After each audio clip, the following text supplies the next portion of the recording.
Well, good day and welcome to yet another Evolve Weekly. I am Tigress Sydney Acute McDaniel, and this is our 10th, this is our 11th episode of a series, 52-week series on how to implement a more perfect union. All right, so as committed, we had to take a caveat and or we could call it a YouTube or topic hiatus and take a left turn over here and talk about some current issues.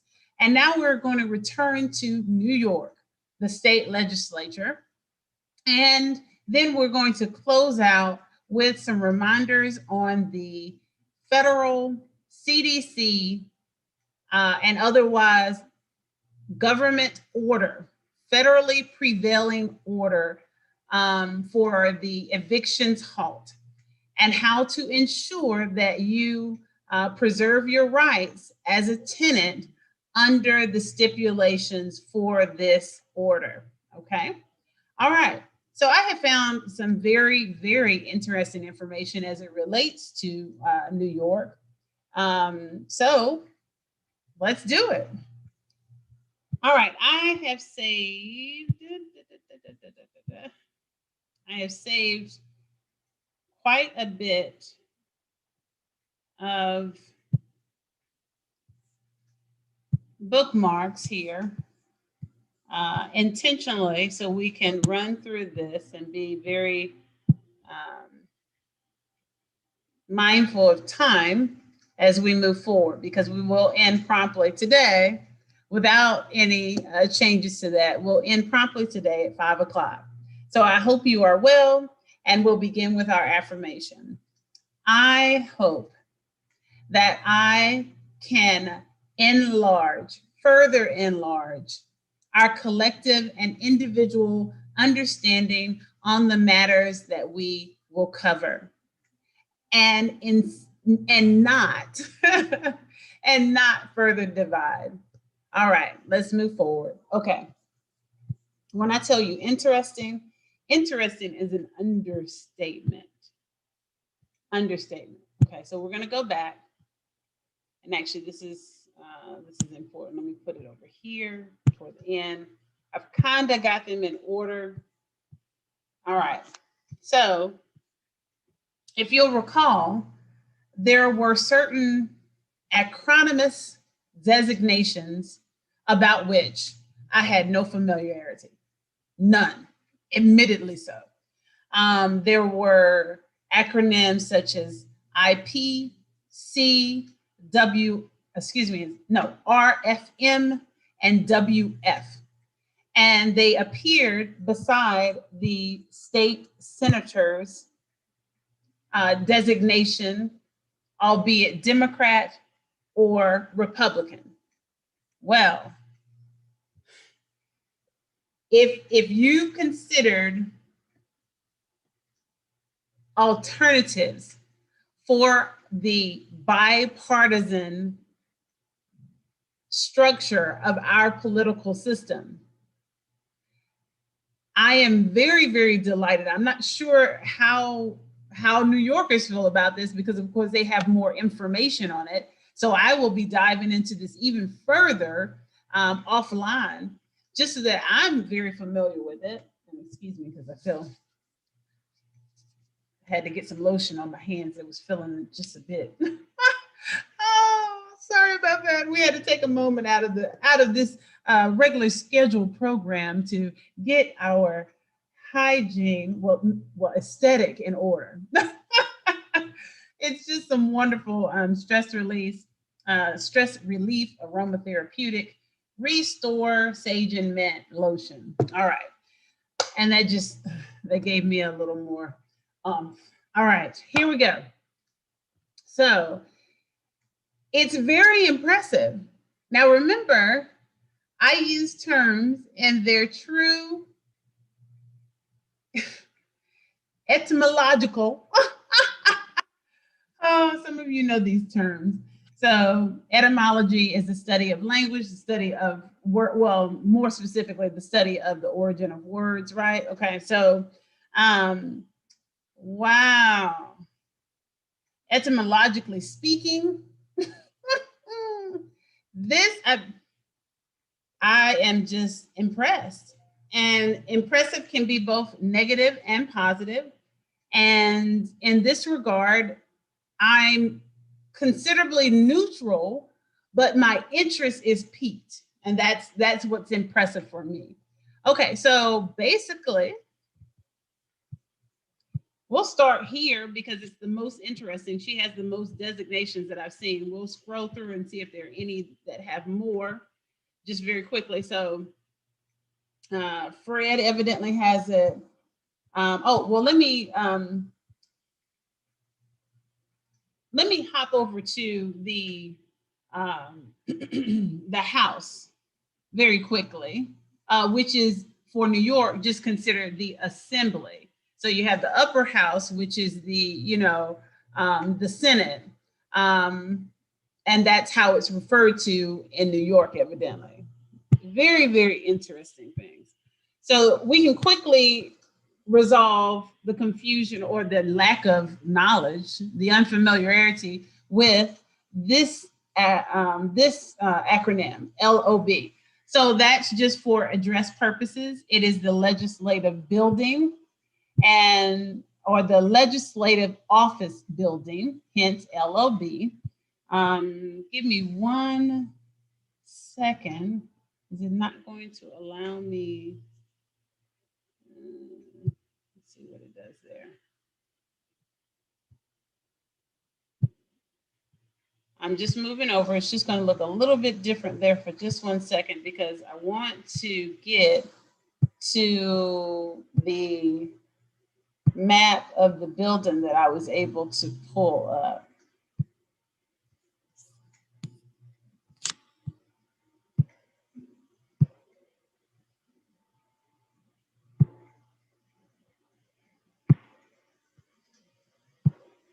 Yeah, that's not it.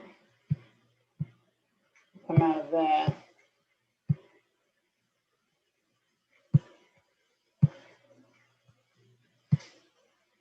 Okay, let's pull it up over here. So legislative, so we'll go ahead and make this larger. We'll go to Google. Legislative office building for New York. I'm going to pull it up this way and see if I can't find that map again. New York map. I think this was the page. Yes. This is one of the pages. I hate that I lost that. Let's see if I can find it here. Because it's very interesting.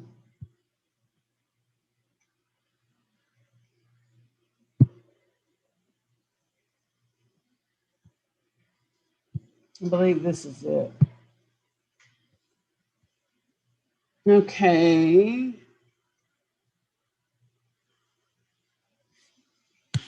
I sure hate that I misplaced that.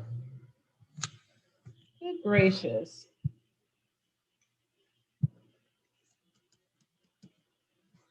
Let's see, I'll try one more time. We won't do images. Let me come over this way and go to all.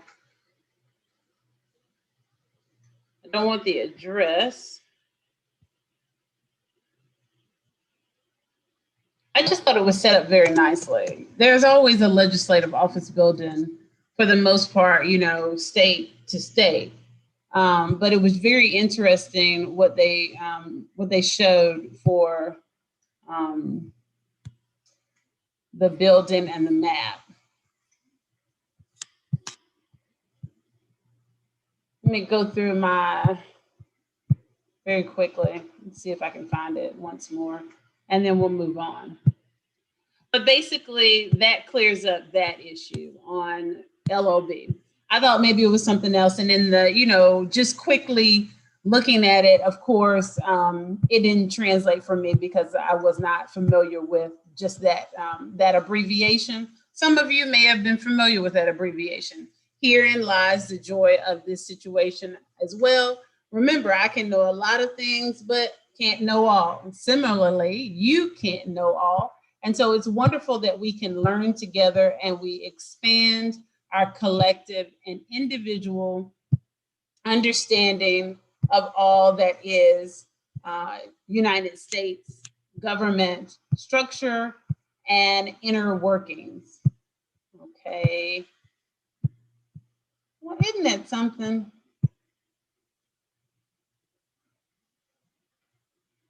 That really kind of ticks me off there because I had it. Oh, there we go. Yay. Okay. And it's funny because it was on the indivisible. That's why it wasn't readily available for me, or I wasn't finding it. Hold on. Let me share screen one more time.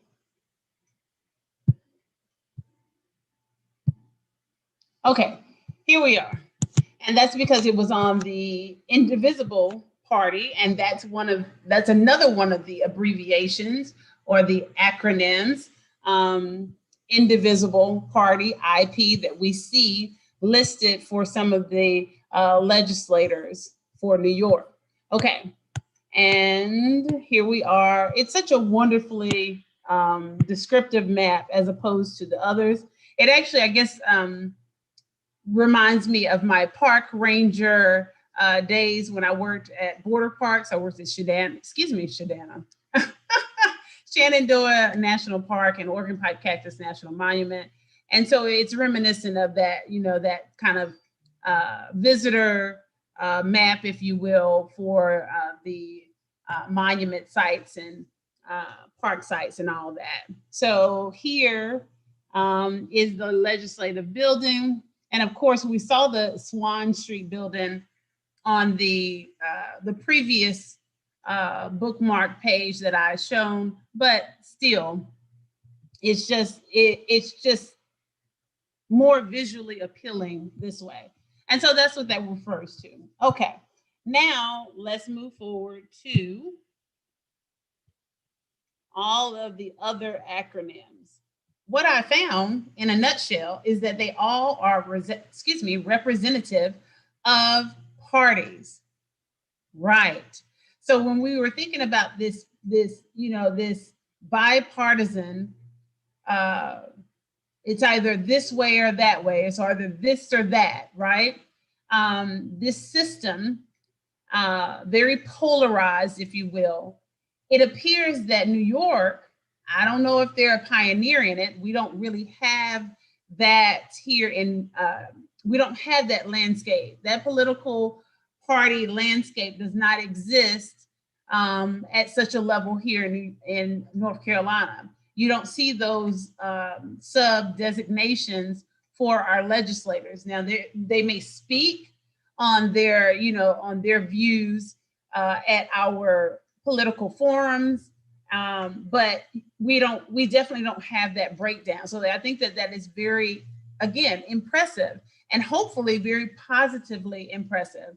But where there's a yin, there's a yang, right? Where there's unfortunately, where there's good, there's evil.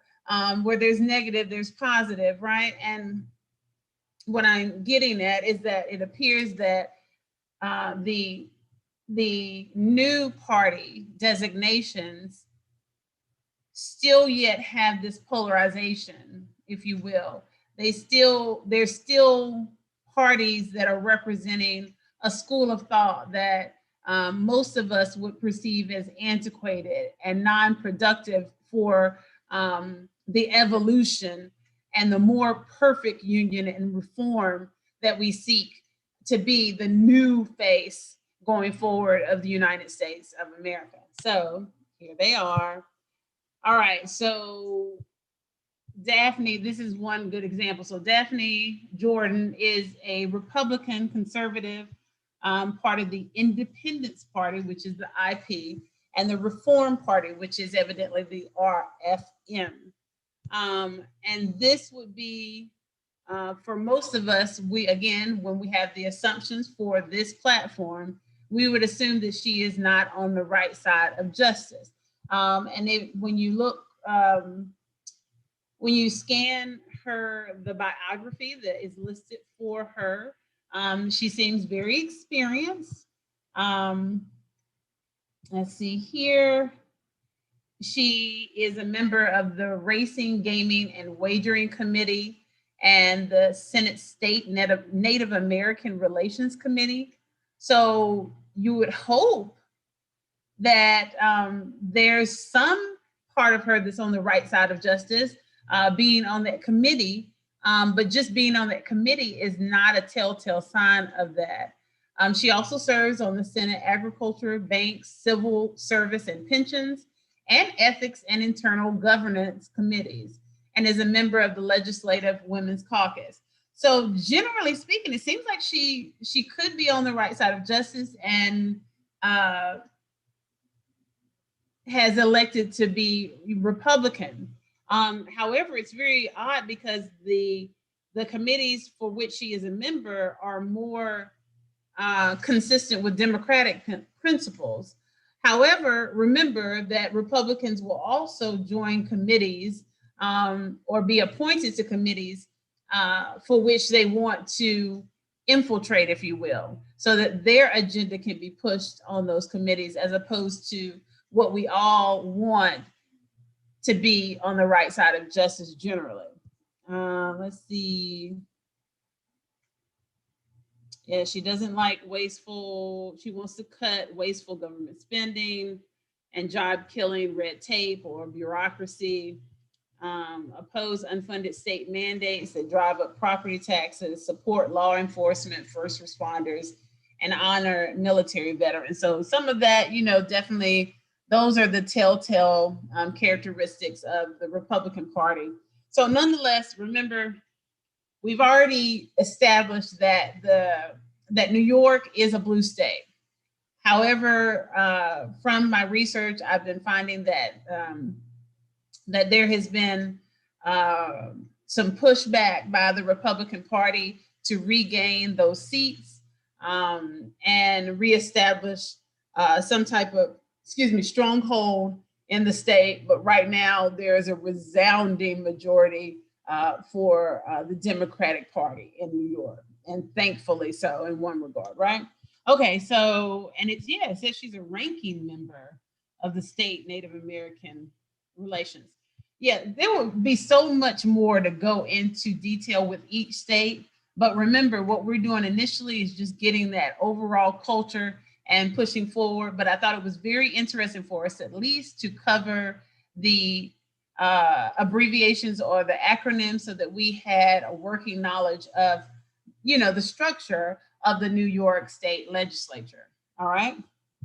And their House of Representatives, if you will, would be their assembly. They're not necessarily called the House of Representatives as they would be in all the other states that we have covered, but they are the lower house, if you will, and the Senate is the upper house. Okay. All right. So let's go back. All right. Now, so we designated the C. The C is the Conservative Party. The IP is the Independence Party. The RFM, again, is the Reform Party.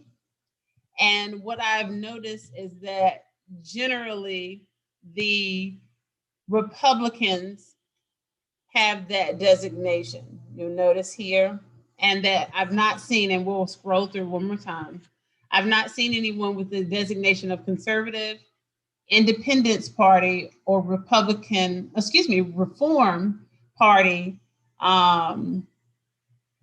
for Democrats. Let's look really quickly. So there's one Democrat here, Neil Breslin, Independence Party. WF, it refers to working families. We're going to go over all those really quickly here. Working families seems to not necessarily be consistent with or assigned to the Republican legislators, but we're going to look through just one more time just to make sure. Yeah, Democrat. You see here, Conservative, Independence Party, Republican. And that's why it's very important, because a lot of us, and I'm speaking, well, us in general, and especially my ethnic community, we gravitate to the independent party, or the independent designation, especially in these recent years, because there has been so much hem and hawing, and there's been no clarity on where Democrats or Republicans stand on the issues that matter most to us. And there are a lot of other communities from different ethnic groups that are disenfranchised that feel the same way. And so we have to be mindful, because there's also a group of Caucasian men and women who self-identify as independent from, either the Republican or Democratic parties. And so, but their philosophy of thought, what they've adopted as, their ethical values, their morals as it relates to politics, is more in line with a Republican school of thought. And so that can be very, very, it can be a misrepresentation of our intent to just pull away from a status quo and focus on the needs of our individual disenfranchised communities, as opposed to looking like new membership to these pre-existing kind of schools of thought that are subrogated, if you will, from the Republican Party. So keep that in mind, all right? And you know how I am, so I'm going to do it for you all. Substituted for another in respect of a debt or insurance claim and any associated rights and duties, okay? But there is, hold on.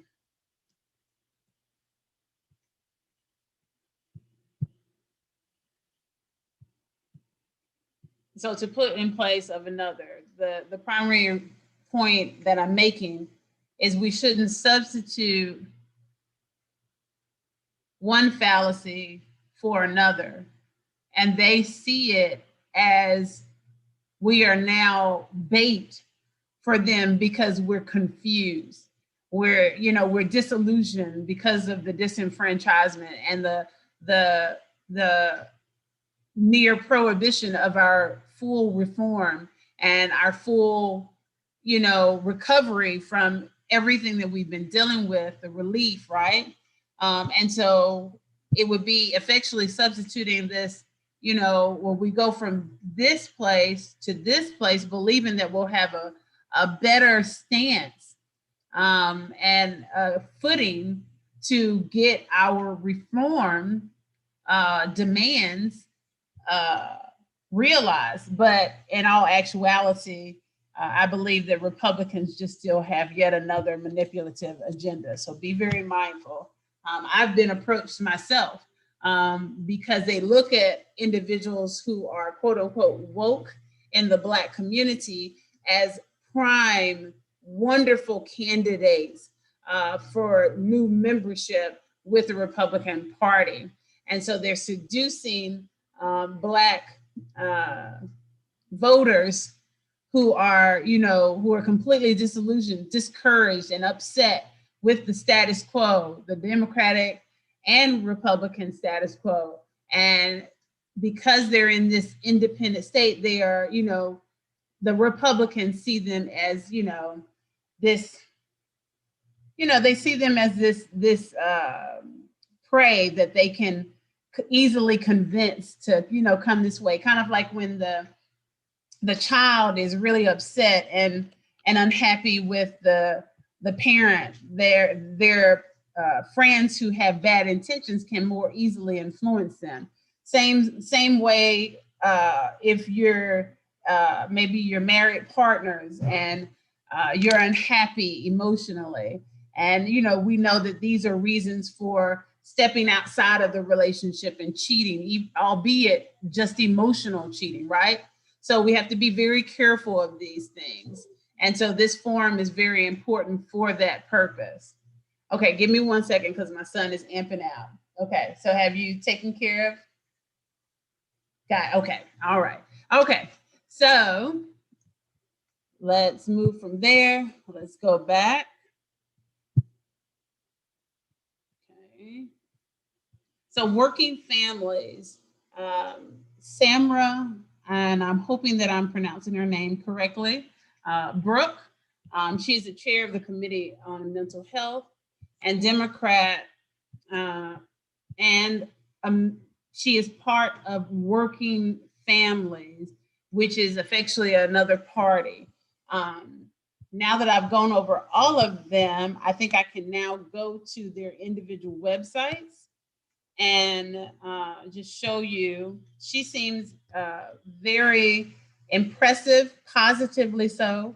I think that we do need more academically trained psychologists in our legislative bodies because the aspect of politics is inseparably driven by psychology, because psychology is a core element to our belief systems, albeit our individual belief systems or that as a community in a whole, excuse me. So again, very positively impressed by her. She, as you see here, wants to work with local governments to improve recycling efforts, improve services for seniors aging within their homes, and address inequalities in the public school system. And honestly, psychology is also an inseparable component to reform of our public education and really providing an atmosphere for children to learn and thrive. And we all generally agree on that. I'm very impressed, of course, that she has the environmental focus. So looks pretty good there. Let's see here. We're going to go to now, what is this? Okay, so this is the Working Families website. And all I did, I scrolled down. No, I didn't. I Googled it. I Googled Working Families New York Senate, and it brought me to this page, which is workingfamilies.org. And I thought this was wonderfully interesting. I'll go ahead and sign up now for the mailing list. And if you ever have any questions, I'll take a look here in a second and see if anyone has any questions.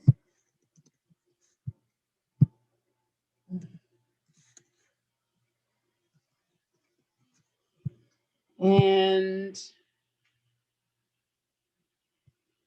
just let me know. Let me see here. Let me see what we got going on. Do you have any questions? Let me stop share for a second, see if we have any.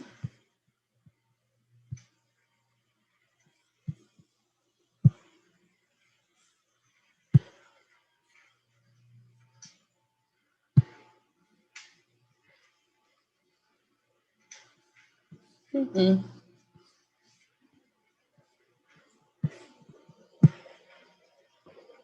It may not be showing, huh?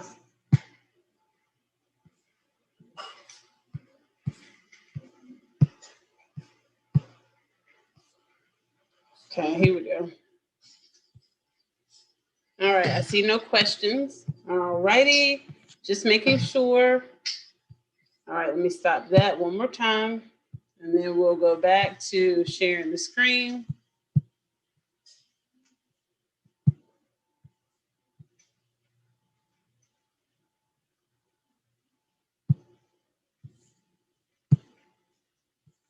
Okay.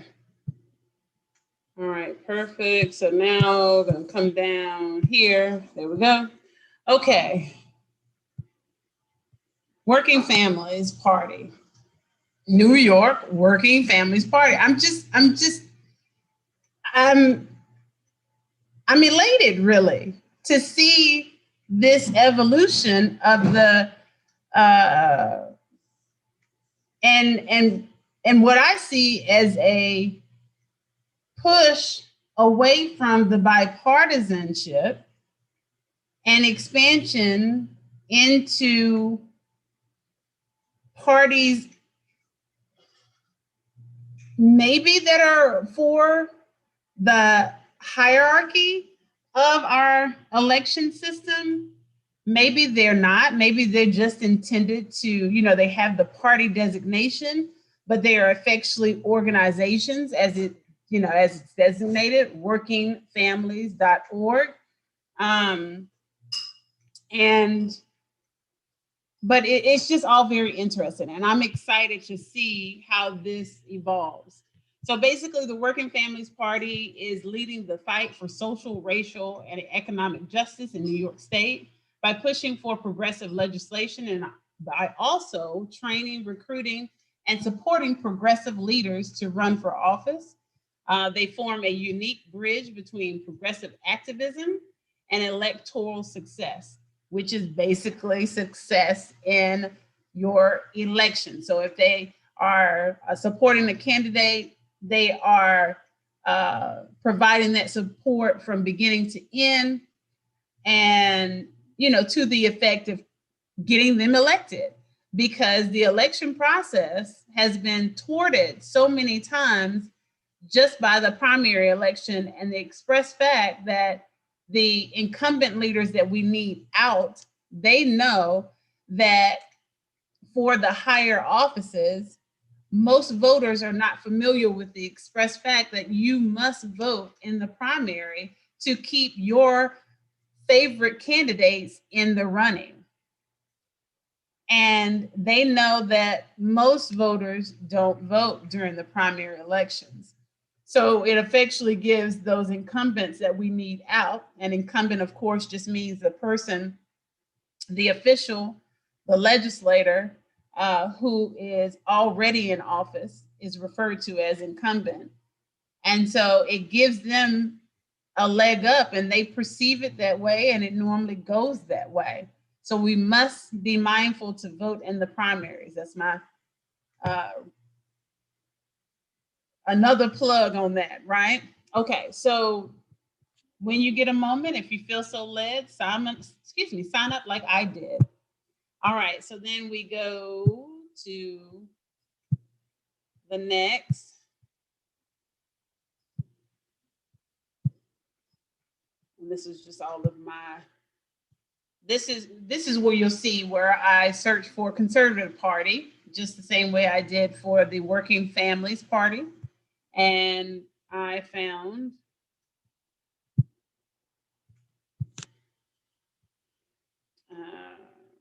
Patrick of the State Senate for New York, Patrick Gallivan, who is a Republican.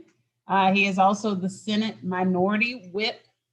I'll let you know, similar to the Speaker of the House, as you have an understanding, introducing bills, if you will, and parliamentary procedure, kind of hitting that up. The Minority Whip is a member of the Minority Party who assists the Minority Leader in coordinating the party caucus in its response to legislation and other matters. Okay, he or she is reckoned as the second most powerful member of his or her party behind the Minority Leader. All right, so I didn't want to just rush past that, since that is very important. Some of you may not be familiar with the term Minority Whip. Okay, I don't know the origin. Maybe I'll look that up and I will provide that information for our future review on the other states that we will cover. Just make a note for myself, Minority Whip. All right.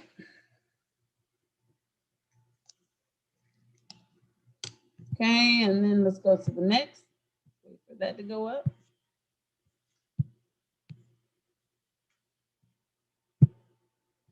Okay, so then the Independence Party, we return to this. And again, we notice that the Republican Party or the Republican legislators are exclusively, in this case, connected with the IP or Independence Party, the Conservative Party or C, and the Reform Party, RFM. And it is very important for you, again, to know these things so that you do not connect yourself with organizations who are very seductive, but are not on the right side of justice. All right, so let's see here. In the middle of the height of the COVID pandemic, the governor of New York and the Democratic Party state chair led a charge to make it much more difficult for minor parties in New York State to maintain ballot status. We will continue to fight for the rights of minor political parties. So these are actual parties recognized in New York. You can think of it as like the Green Party, but we generally perceive the Green Party to have a much bigger standing, right? They've had notable candidates for the presidential election, especially here in recent election years, right? Dr. Jill Stein and Ajamu, right? Okay. That was her vice presidential candidate. Okay. Let's see. And actually for this particular election, let me show you really quickly, because I think that that is interesting for you all. Let me restate that. I think that it is important that you know that there was a African-American woman candidate for the Green Party presidential election, okay?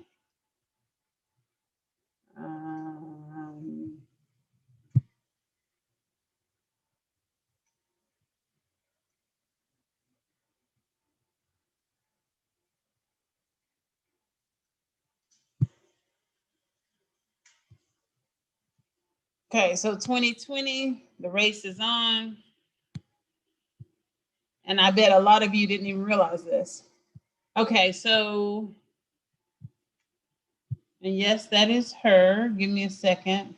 So yeah, Angela Walker and Howie Hawkins were the Green Party nomination candidates for president and vice president, and called for federal prosecution of the killers of Ahmaud Arbery on Thursday. This is, of course, last year.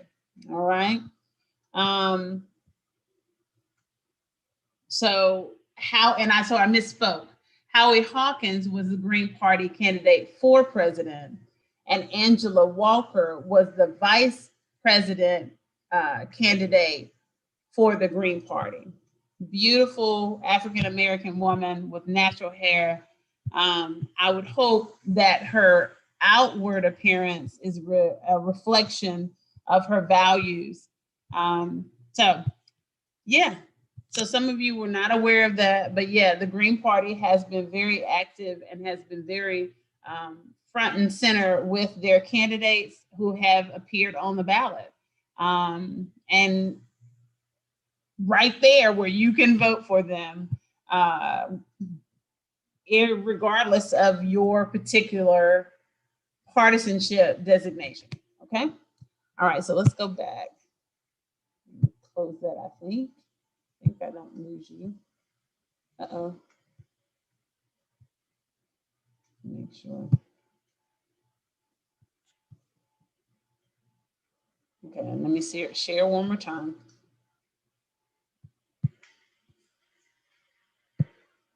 Okay, here we go. All right, let's make that go up.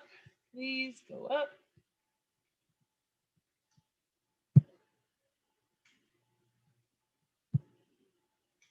So we did Independence Party. Okay. the Alliance Party 2020 manifesto. I don't like the manifesto thing because that definitely speaks to a mindset all too similar to the white nationalists. So that would definitely turn me off immediately. And then also knowing that it's this party is most identifiably linked to the Republicans, I would definitely not consider them to be on the right side of justice. And so you can look at that information as well, familiarize yourself with it. That's the IP. Let's continue on. Then the, let's see. Oh no, that's just the LOB.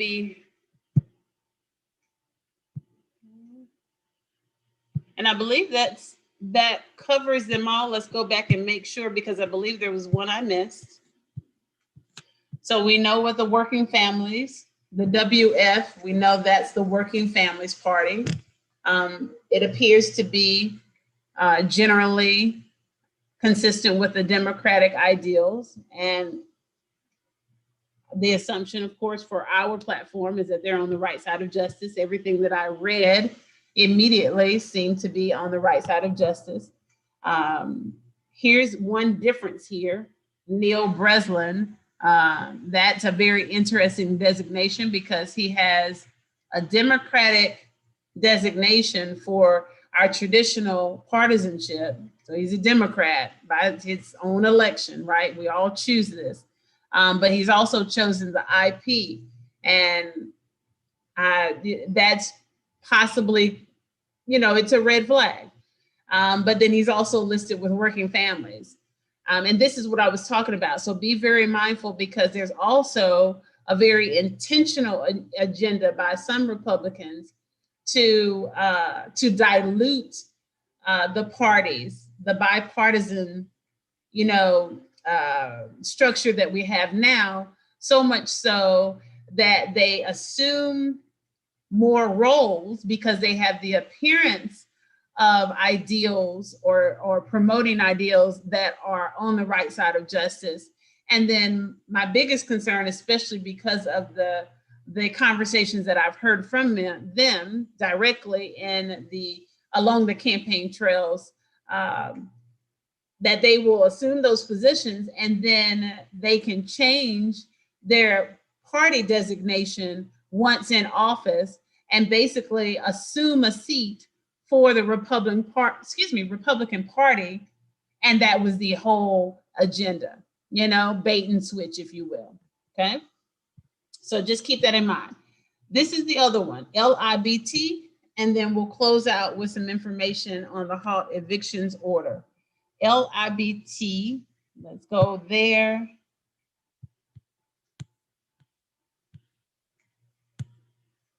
Oh, sorry. What I realized is I had to click about.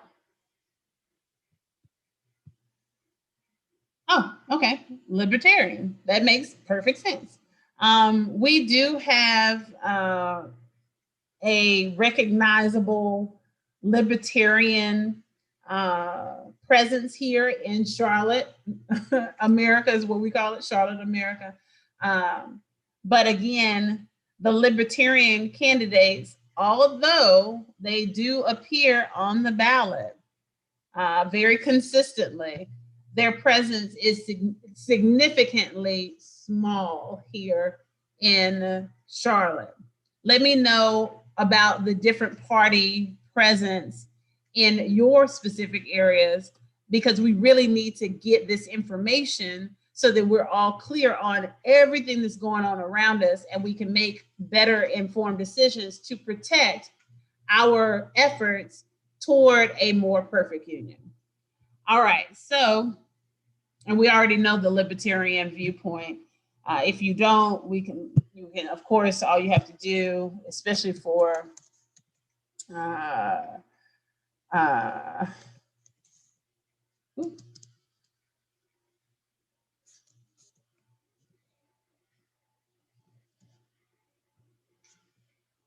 especially for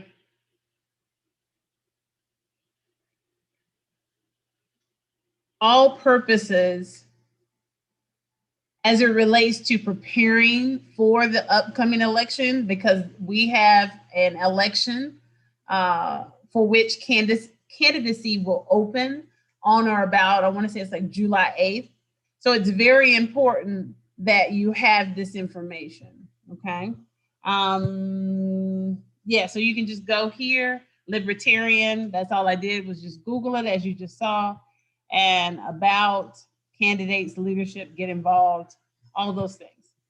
Okay, so that covers that.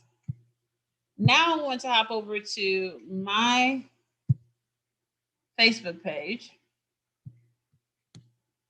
And if you're not following me and you just happen to stumble across my YouTube channel, please do follow me on Facebook and Instagram. And yes, I'm even on TikTok, okay? Everywhere at Tigress Run. You may question, what does that mean? I don't think I've ever gone over that in detail. I wanted to choose a handle, which is what it's called, or my Facebook page name and social media names, to be consistent with the fact that I'm a walking contradiction. C-Spot Run is a very simplified, elementary children's book. We associate that with, right? So we associate that with simplified, not high level,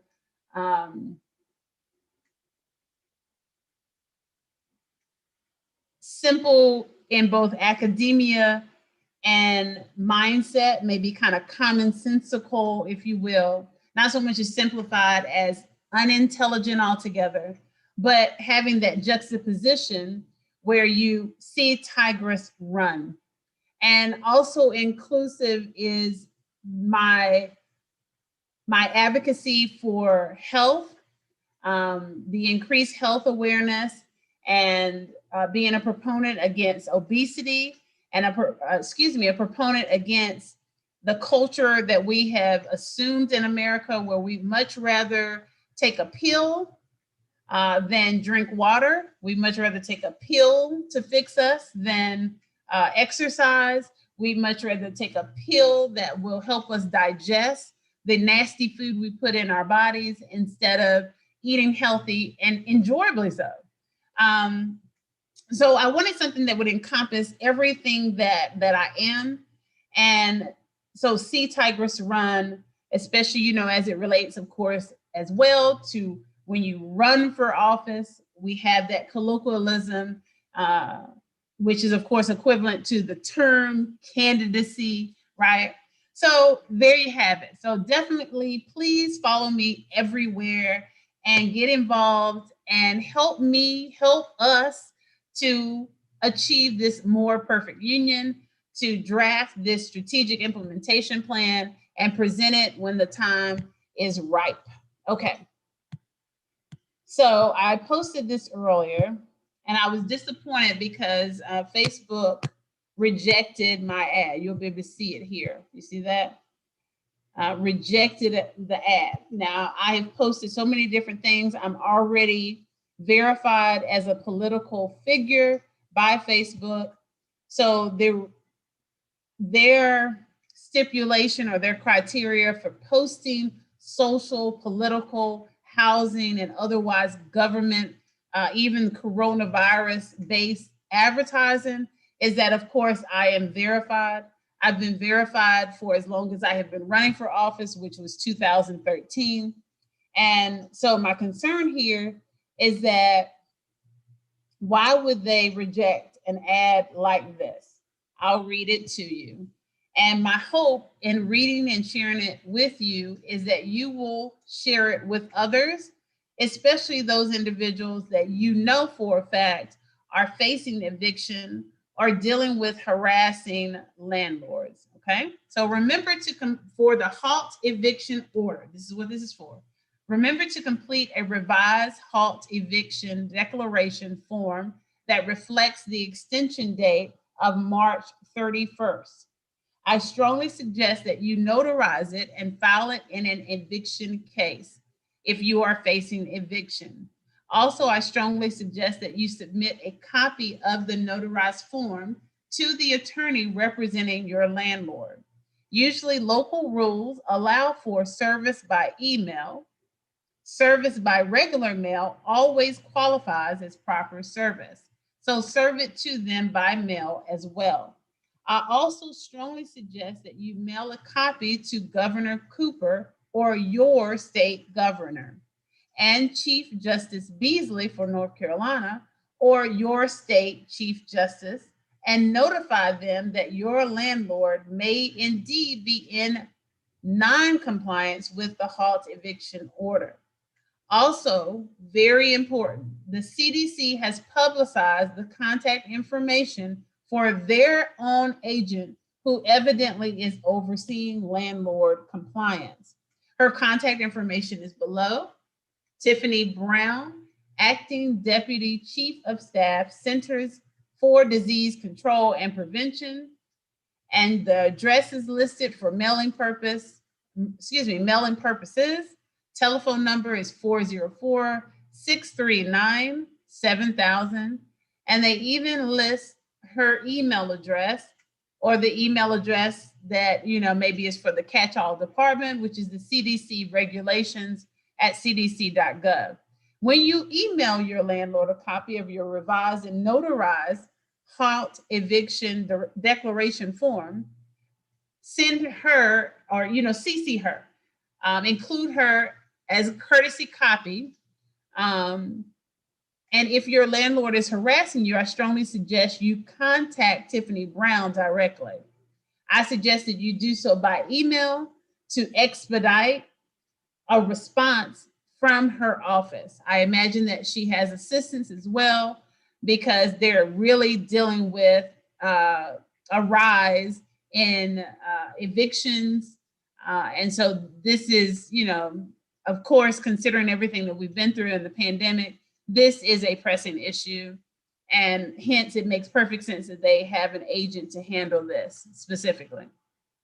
Make sure, again, that your revised form includes the new date. I'm going to show you the form, the previous form, which has a date of January 31st, 2021, which coincides with the initial order that put the deadline or put the termination date, if you will, for this particular order set for January 31st, 2021. Now, yes, the whole world knows that Joe Biden and the CDC have extended it through the American Rescue Plan Act, right?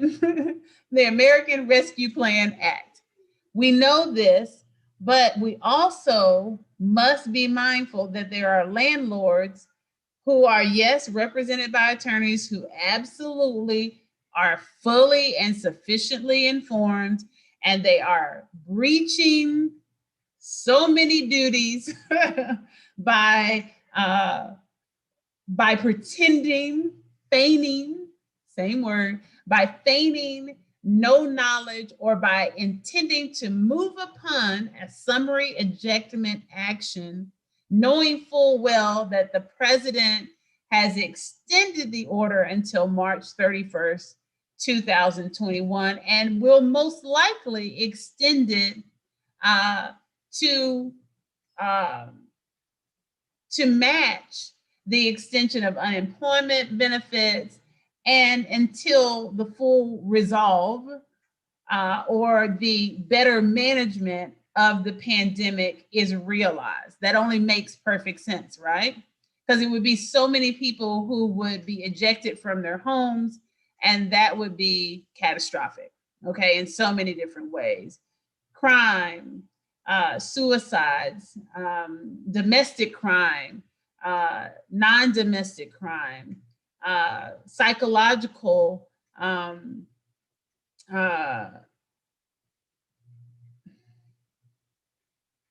it would be catastrophic. Okay. I'm not sure why these landlords or their attorneys are acting in this manner, except to say, because it kind of sounds silly, you know, coming from Tigress McDaniel. Why are the attorneys doing this? But when you break it all down and you do the cost benefit analysis, I can confidently say I really can't make much sense of it. Because you see, if there are all of these programs being set in place, in fact, the American Rescue Plan Act has within it increased funds that are being sent to the states to fund, so the grants, right? These grants that are being sent out to the states to then issue to applicants who would be tenants who are facing eviction, right? So they're going to get their money. So then why would you want to evict this person? Because you have a better chance in getting your money from an individual who resides and has lived in that unit since before the onset of the pandemic, which is one of the main qualifiers for these rent assisted programs, right? Because I'm not sure how someone would qualify if they moved in after the pandemic. I'm not really sure, because and it just seems so strange, because the people moving in after a pandemic, how can you holistically count on their ability to afford the rent? Because then they can also be impacted by the economic decline, and maybe they moved from one place where they were evicted, moved very quickly before it hit their credit, and then moved into another apartment, find themselves in this apartment, and this apartment was previously occupied by someone that landlord had evicted by being very shisty during this period of waiting for the extension of the halt eviction order from one period to the next, just as our state chief justice has done. And during these times where there has been ambiguity as to whether or not the state chief justice was going to step in and make an order, whether or not the CDC was going to make an order, whether the president was going to co-sign and make that order and halt evictions for more time, these landlords ejected individuals from their units. So you had someone who was in the unit that you ejected, who you very logically, because when you're a licensed attorney, we expected them to be a reasonable person. In fact, they are by definition. So, and by the qualifications, that they must undergo to become a licensed attorney. So then why would you think it would be sound advice to your client, who is a landlord, to eject that person who basically is a money ticket? That's okay. That person is going to qualify for rent assistance, but I'm going to eject them to get in another person that's going to actually pay me some money now, but I don't know whether or not they can continue to afford their apartment month after month after month. You see what I'm saying? Now you see why I said I don't get it. It seems very imbecilic to me. So, oh Lord have mercy. But let me show you the form and then let me get on off of here. It is likely that any mistaken typo, please understand this, will be used against you in the court of law by that very type of licensed attorney that I just spoke about.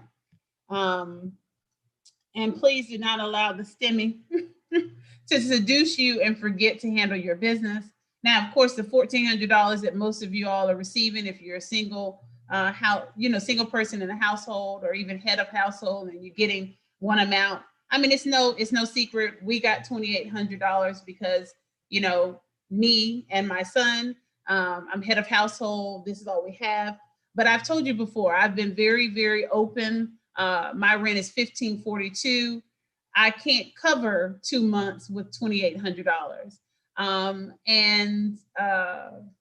There are other bills as well that we have. Thankfully, I do receive unemployment, and we have other, income. Some of you may not have child support, different things like that. And I wish you well during this time. But at the beginning, the onset of the pandemic, as I have been very open about, my business was hit very hard.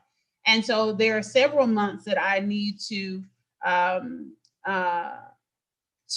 provide to settle up with my landlord. And you may have even more than several months. You may have a large amount of rent, and any amount of rent after 6 months is a large amount of rent. Even if your rent is $700 a month, especially considering, what you're bringing in or what you qualified to bring in with unemployment.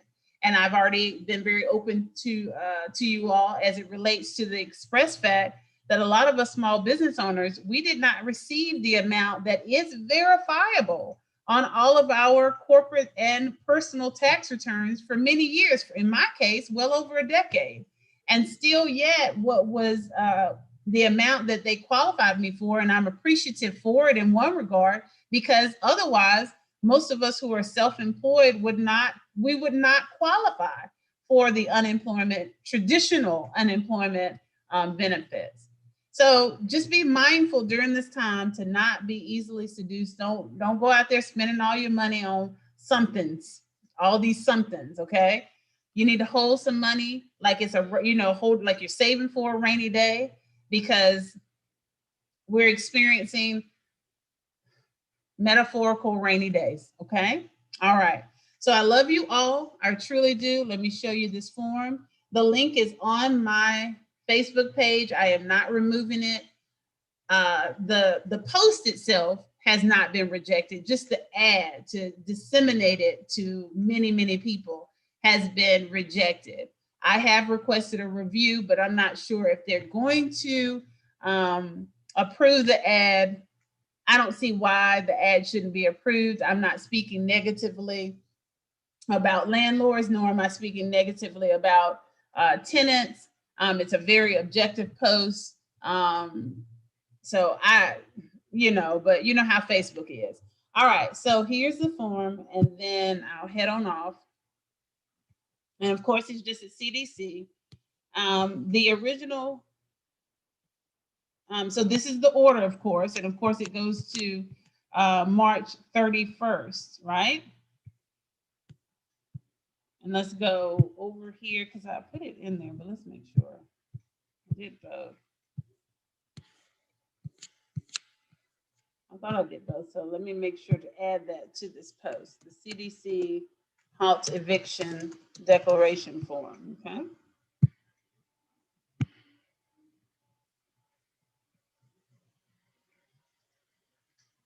All right, here we go. And I'm going to add this right now in real time so you see me add it.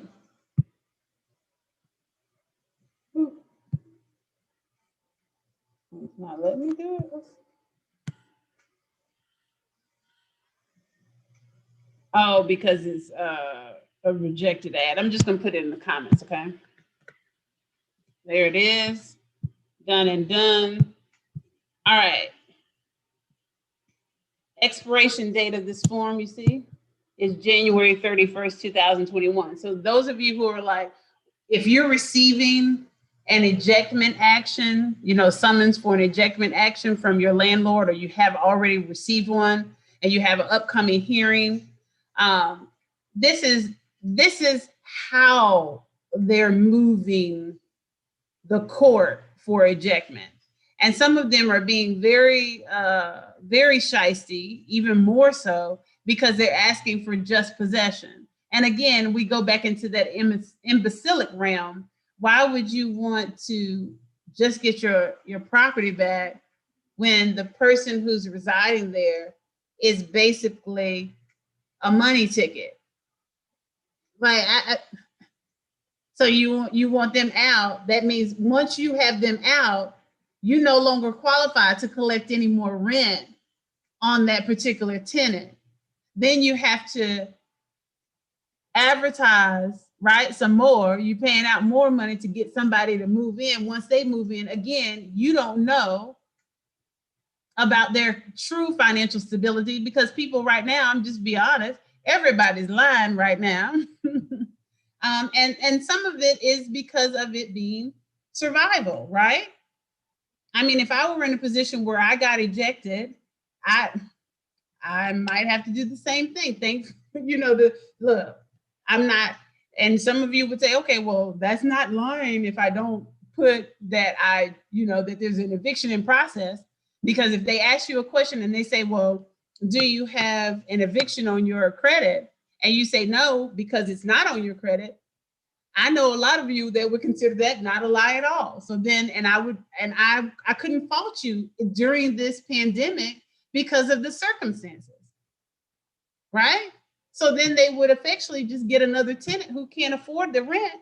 And then maybe they would fill out one of these forms and have them stuck again. Like because that would effectively mean they're losing money because the person who they remove, yeah, they may be able to put what the back rent, the rent in arrears on their credit, but I'm very sure that there will be some credit protection for our tenants who suffer at the hand of landlords who are not basically patient enough to wait for them to put everything in place so that they can, recover the lost rents. Like, come on.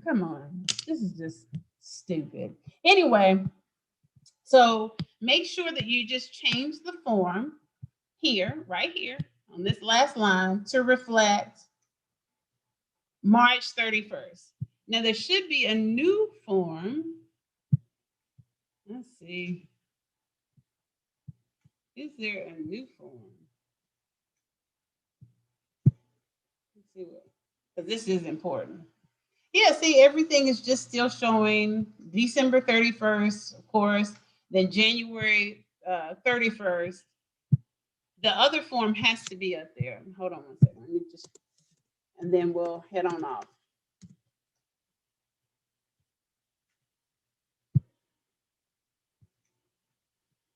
Here's the order. Here we go. So I'm going to remove the other one. Here we go. Perfect. And actually, I keep saying March 31st. It's for May 31st. That makes so much more sense. But it right here, and it makes so much sense because of what I just told you. There is going to be a likelihood that this form will be used effectually and for extensions of this order to come because it only makes common sense. It's okay. All right. I further understand that at the end of this temporary halt on evictions on March 31st, blah, blah, blah, blah. And this is what they're moving on. My housing provider may require payment in full for all payments not made prior to and during the temporary halt, and failure to pay may make me subject to eviction pursuant to state and local laws. Okay, so that's what they're moving on. They're like, oh, hurry up. Okay, they're like standing on the edge of the double Dutch road, right? Okay, all right. Oh, it's January 31st. Okay, file the action on February 1st. Like, come on, yeah, y'all look stupid. You look stupid, and you're not following the ethics of law. I know a lot of you licensed attorneys, you believe that there's no ethics in the body of law, but I'm here to tell you that there is, and I'm here to remind you of bar standards and canons, regardless of whoever else, even the bar associates, whoever else says otherwise. It's in writing. It's your own rules, so follow your own rules, okay? All right, so again, let me post this real quick so that I don't forget. Let me take the other one out. Go over here. It will be right here. So I'm going to delete this. All gone. The other form is up. That is the revised form for very likely May 31st. But right now, of course, it's until March 31st, 2020. All right. Well, as always, it is my absolute pleasure to come to you live every weekend, even when I don't want to, because I'm human. All right. And I wish you all well. And I wish you the greatest of efficacy and influence against harassing landlords and landlords who are otherwise just blatantly in non-compliance. I am Tigress Sydney Acute McDaniel, and this is and has been another episode of Evolve Weekly, a 52-week series on how to form a more perfect union. I will see you next week at 4 o'clock. Remember to subscribe. Remember to follow me everywhere and follow that post and share that post to everyone you know.